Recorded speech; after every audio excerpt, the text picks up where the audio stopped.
So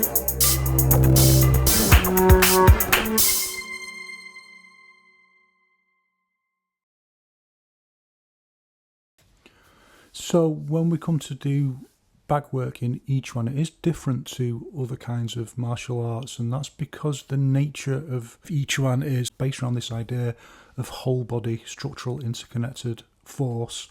And at the moment of the use of explosive force, the idea being that that's in all directions, so it's pushing down into the ground, it's pushing into the target, it's using screwing force, it's using what we call far directions, and that anchors you into the floor in a specific moment, and it also helps to transmit force more efficiently with a short, sharp movement. And that is very different, for example, to a big swinging technique, and you can feel this yourself. Once you get both, you can feel the difference yourself on a bag. And over the next, I'll show you some really interesting experiments that you can do yourself, where you can feel that in that moment of explosive release of force, you got such a solid structure, but the split second that you relax from that structure, if you just hold it, you'll feel how off balance you are. Balance is an amazing thing and incredibly delicate. If you are using that explosive force and anchoring it into the ground, you can use a shorter, sharper movement and use the rebound energy from the floor, as Wang Shenjai calls it, to make that a more solid posture that transmits the force generated much more efficiently. So we really want to work on build it, and that takes a lot of discipline. So I may as well start here and say what I'm going to do is explain first of all some key bag work tips that probably apply to anyone who's doing bag work, but it specifically applies to us in Yiquan because you absolutely cannot develop the correct structural form in a bag full power. And that's very counterintuitive to a lot of people, because if you get on the bag, you want to smash it. That's the fun of it. And I understand that. So let's start with our overall guiding principle, which is that we should always try and have the most professional attitude that we can. Of course, there's times for just doing what you enjoy.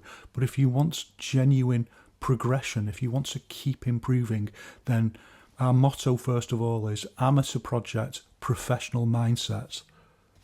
And then our second motto is continuous professionalization, which means really keeping open to possibilities where you can improve and become more professional in your practice. It's why, for example, we'll do things like, if we're doing full-on sandar, we'll usually always put all the gear on, all the protection, like suits of armour, because you can hit harder like that, it's safer, and that's considered to be, that's the highest in sandar training. That's part of the principle of Chinese wushu, that it's about protecting ourselves. It's not about just damaging our bodies. And that idea is also significant in Yiquan, of course. So all of these things linking together when we think about bag work, that actually it really takes a toll.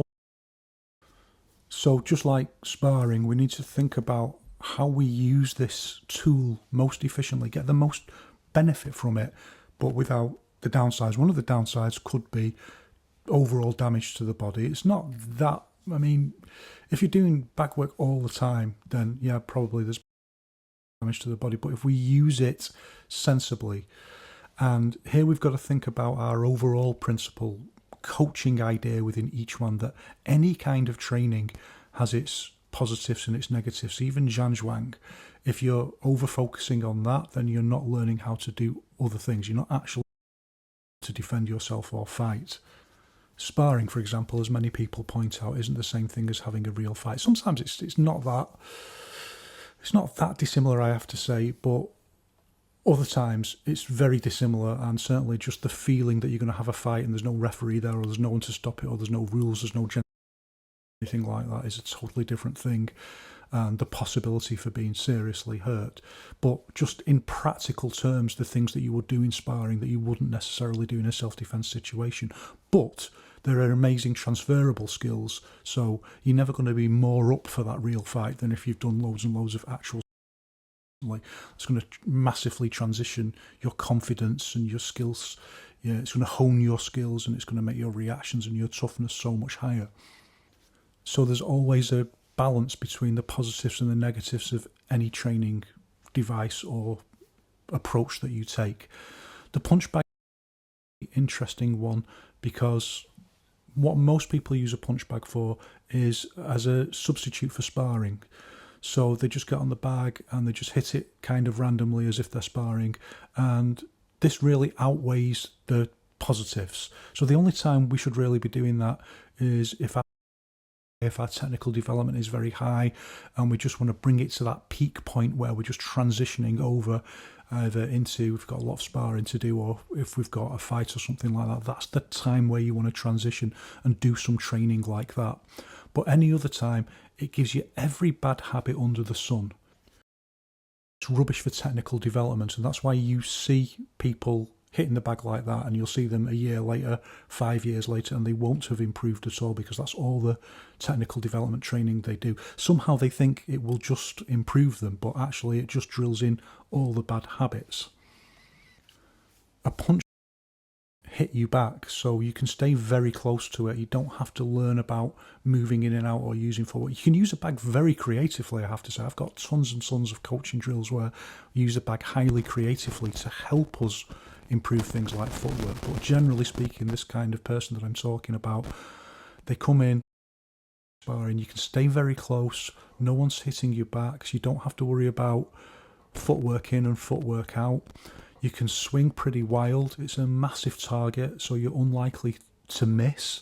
If you do miss, you probably fall over. That's something you see quite often as well, because people haven't worked on that technical development. You know, being smarter about it, one of the things you never see is people practicing to miss, like missing one punch. If I see someone practicing to miss and recover, then I know that they're on a completely different, much more professional level to the average person using a punch bag. So it drills in bad distancing habits, it drills in terms of defence, so dropping your arms, keeping your arms down, posing, and also it allows you to dominate the rhythm in a way that you can't if you're actually sparring. So you can decide to have your little pauses and little breaks, whereas when you're sparring, if someone knows what they're doing, that's the point where they'll attack you. Gentlemen's agreements, they'll exploit them, but you can have a gentleman's agreement with the bag because you're the only gentleman or lady or non-binary who is facing the bag, and you can make all those decisions yourself. The bag isn't going to punch you in the face because you just stood there catching your breath. Partner is. The answer to this is that for most of the time, the punch bag should be for technical development. And this is a very similar thing to sparring, actually, when people say, oh, you've got to do loads and loads of sparring. That's not it at all. Sparring is a very small part of your training. It's whether, you know, if your martial art is particularly each one, it's not the same as Taolu, I know that. But if it's particularly fight focused like each one, it's whether your training is fight focused. So again, this isn't the same kind of thing as Jeet Kune Do where you're thinking about self-defense scenarios. It's about those core skills, those transitionable core skills, your actual technical skill. It's about developing that and being focused on the reality of needing that, because let's face it, if it's martial arts, you're going to need to be able to punch someone. This takes on a different dimension in each one because, as Wang Shenjai explains, the physics of each one itself require you to for everything to gel together, for everything that we've been working on in terms of structural movement, explosive force. It all takes on a totally different dimension when you actually hit the target. And if you can't do that, and if you're not used to things like targets moving in terms of distance, if you're always doing solipsistic training on internal feelings, always just hitting the air, you're always really just hitting the same length, the same distance, you have absolutely no idea what it's like when hands get in the way, when your own hands get in the way of each other, when someone moves and you've got to follow them. But with exactly the same principle as bag work, if you only sparring, 3 years later you'll just be exactly the same level. It won't make any difference. You've got to break those things down specifically into technical training. So sparring drills are actually significantly more important than sparring for building your overall skill. Sparring is where it all just kind of gels together, goes onto a different level. That's what we call an emergence point. So there's these various points in your training where the skill, my coach used to say, it's not like a hill where you're just gradually improving it. It's like steps. So you're just on a plateau, you're getting nowhere and nowhere and nowhere, and then suddenly you just jump up a level. And that's because you reach that emergence point where together, and the skill level emerges onto another level. So the main thing we want to use bagwork for is technical development. And again, we've got to be professional about this. Everyone wants to get in the gym and show off, do the things that you're best at because that feels good, gives you a reward. But we need to be thinking, what am I not good at? So really focusing on the things that you're not good at and ignoring everyone else. Don't worry about everyone else. There's no need to get off on the bag and show off. Just close them out of your mind. Get into that mindset. And particularly in each one, we want to be thinking about months and years. We don't worry about moments. We worry about where we're going to in the long term. And that's particularly going to apply to each one because we want to do lots of work where we're just building up power step by step, maintaining correct form, correct whole body consistency, and then thinking about how do we then link one punch into the correct movement, maintaining open, close, rise and sink. And that process in itself begins to teach the body how to have better structural form. And then that is then very healthily improved by practicing your Zhanzhuang and thinking about and visualizing the movement and Shili. And then it has a holistic thing that knits that step by step. It really accelerates your progress. But at a certain point, you can't be at that emergence point if you're not hitting an object, if you're not getting that feedback. And this comes directly from Wang Xiangjia himself. So even if you're amateur, you take this much more professional attitude, and this includes things like earbuds, or if I see someone wearing earbuds are a problem, but so are, headphones, big headphones, anything like that, because then you can't cover your head. It's not professional. I'm sure there'll be some video of some amazing top fighter who's training with earbuds, but I'm sure they didn't train like that when they were starting out because it's logically fat. You don't want to cover the side of your head because you think like you're going to push the earbud in or something like that. So you drown all of that out. You don't worry about that. It's professional, progressional, not posing for other people, not getting into that zone, listening to music. Drown all of that out. Focus. And from there you build step by step. You start with the lighter movements, you build single postures, then double postures, triple postures, multiple different variations, then you start adding in steps, then you start adding in hits, other kinds of postures. And there's this thing where people say, particularly house people, well, it's just kickboxing. Well, usually you can only do that in sparring. There's a limited amount of things you can do before it becomes too dangerous to be sparring. Or a little bit impractical, but there's a whole range of other things that we need to be doing, pushes, elbows, and all of these have got to be trained in the same way on the bag. Building step, light first, maintaining correct posture, and then building, integrating, combining postures, combining with steps. There's somewhere in JP Lau's book on each one where he says it's just grinding, drill, and that's it. Thing. You're not going to get it from standing, you're not going to get it from Zhanzhuang, but Zhanzhuang's going to help enormously because we're not just going to get on the bag and smash it. That totally blurs out all the feelings that we need to build up into correct posture. But once we do get there, it's drill. It's going to be absolute. Well, actually, when people say eating bitter, I don't think eating bitter means that at all. I enjoy hard training. I was just thinking the other day what a privilege it's been to train wushu all my life and to be so lucky that I've managed to survive so many injuries and scrapes and fights and kinds of things that have happened, and here I am, I'm still able to enjoy training wushu. I don't find that bitter at all. What's bitter is, and I'm not even thinking about me, I'm thinking about truly great masters. And even in the UK, some of the truly great Chinese martial arts masters from China who were in the UK to survive, who were so low profile. Well, they're not all low profile, but still not making the living that they should. While charlatans prosper, that's eating bitter. That is eating bitter.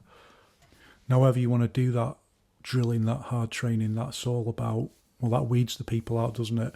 Because you want it, and people who know me know that I always say, like, wushu is for people who have nothing. It's like, it's this amazing thing that we have because really we don't have anything else, and the amount of time it takes to really get that kind of level, the amount of effort, There's the amount of training that I've done is ridiculous, and it would be nice to just be normal, to have a normal life, but it hasn't panned out like that. The amount of time it takes for training to achieve any kind of decent level, to achieve what we call true, the dedication for that is just off the scale. But that's how it's done, just grinding, disciplined training. At this stage, for getting on the bag, being incredibly disciplined, practicing the drills, and that's what we're going to look at now, how to do that. And that is going to be the segue, into the transition point where we can experience emergence onto the next level. And we will be significantly closer then to being able to bring it into live training. And then I think the final thing to say, particularly for Yiquan bag work, that people probably don't think about is how important this is for push hands. All of these things are when they interlink together, because in Yiquan, the point of push hands usually is to follow up with a hit. So you disrupt someone's structure so that they can't brace, and then you hit them, and that's called a force amplification effect, and it's the essence of Yiquan in many ways. Fast, short movement, and then hit them in that moment. And to be able to do that, we need very specific kinds of techniques. So practicing things like absolutely no pre-movement, not dropping your hands, which most older generation Yiquan masters do, but we've emerged onto a different level. So practicing all of those things, from absolutely pre-movement into short movement into the strike, everything that we've been looking at so far. And that's that point where Yiquan's movement looks like traditional Chinese wushu forms, and you can see the idea of what forms really were at one point and why they're like that. But it only comes alive really now, I think, when you see like that. A few other people that I see, but the more I think that they get to that point, the more I think they're looking more like what the vision of Yiquan was, beyond any kind of particular styles or factions or anything like that. But that's enough talk, so we'll start looking at those in the next